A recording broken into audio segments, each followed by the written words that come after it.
السلام علیکم ورحمۃ اللہ وبرکاتہ نحمده ونصلی علی رسولہ الکریم اما بعد۔ آج کا سبق سن لیجئے۔ آج کے سبق کی سرخی ہے نماز سے دوستی کیجئے، پارٹ نمبر 26۔ ایک قصہ سناتا ہوں جس کا تعلق نماز سے ہے۔ ایک مرتبہ حضرت عثمان رضی اللہ تعالی عنہ وضو کر رہے تھے۔ وضو کرتے کرتے حضرت عثمان ہنس دیے۔ صحابہ دیکھ رہے تھے تو صحابہ نے کچھ پوچھا نہیں۔ حضرت عثمان نے کہا بھائی مجھے کیوں نہیں پوچھا تم نے، میں کیوں ہنس رہا ہوں؟ فرمایا حضرت بتائیے آپ کیوں ہنس رہے ہیں؟ تو حضرت عثمان نے یہ حدیث بیان کی کہ ایک مرتبہ حضور صلی اللہ علیہ وسلم وضو فرما رہے تھے اور وضو کرتے کرتے حضور صلی اللہ علیہ وسلم بھی ہنس دیے۔ تو حضور صلی اللہ علیہ وسلم نے صحابہ سے پوچھا الا تسألونی، مجھے پوچھتے نہیں ہو میں کیوں ہنسا؟ صحابہ نے کہا کہ حضرت بتا دیجیے آپ کیوں ہنسے؟ تو آپ صلی اللہ علیہ وسلم نے فرمایا مجھے اس پر ہنسی آئی کہ جب بندہ وضو کرتا ہے اور منہ دھوتا ہے تو منہ کے سارے گناہ ختم ہو جاتے ہیں، ہاتھ دھوتا ہے تو ہاتھ کے گناہ ختم ہو جاتے ہیں، یہاں تک کہ پاؤں دھوتا ہے تو پاؤں کے گناہ ڈیلیٹ ہو جاتے ہیں، یہاں تک کہ مسح کرتا ہے تو سر کے گناہ معاف ہو جاتے ہیں۔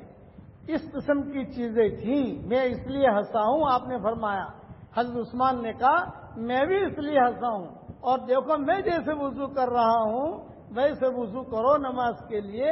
حضور صلی اللہ علیہ وسلم اسی طریقے سے وضو کرتے تھے۔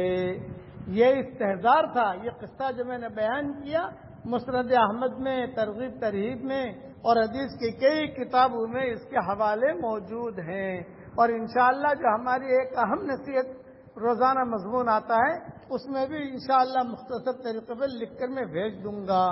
اس لیے نمازوں کا اہتمام کیجئے اور نماز سے پہلے وضو کا بھی اہتمام کیجئے۔ سلف صالحین سلف صالحات اپنے میاں بیوی دونوں کہتے تھے کہ دیکھو تم وضو کر رہے ہو تمہارے گناہ بھی ختم ہو رہے ہیں، روزانہ ہم وضو کریں۔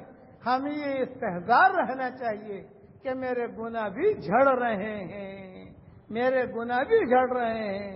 کسی اور چیز کا آپ جو ہے کوئی اور کام کرو گے تو گناہ اتنا نہیں جھڑیں گے جتنا وضو کرنے سے جھڑتے ہیں۔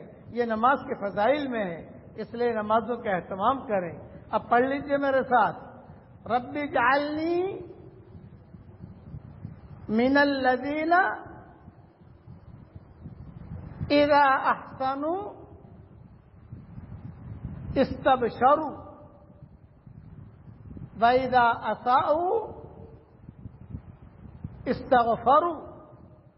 یہ ایمان کی نشانی بتائی۔ حضور صلی اللہ علیہ وسلم بھی اسے پڑھتے تھے۔ پڑھیے ترجمہ ہے، میرے پیارے اللہ میں جب کوئی نیک کام کروں مجھے خوشی ہو اور مجھ سے چوک ہو جائے تو میرے دل میں تکلیف ہو۔ یہ صحیح حدیثوں میں یہ دعا آتی ہے، امیجز بنا کر بھی میں پہلے بھیج چکا ہوں، اسے یاد کر لیجئے۔ اللہ تعالی ہم سب کو نمازوں کی پابندی کرنے کی اور اچھی طرح وضو کرنے کی اللہ ہم سب کو توفیق عطا فرمائے۔ جب بھی وضو کرو یہ استحضار ہونا چاہیے، میرے گناہ معاف ہو رہے، میرے گناہ ڈیلیٹ ہو رہے، میرے گناہ ڈیلیٹ ہو رہے۔ اس استحضار کے ساتھ وضو کرو گے تو نماز میں بھی استحضار آئے گا۔ اللہ ہم سب کو عمل کرنے کی توفیق عطا فرمائے، آمین۔ وآخر دعوانا ان الحمد للہ رب العالمین۔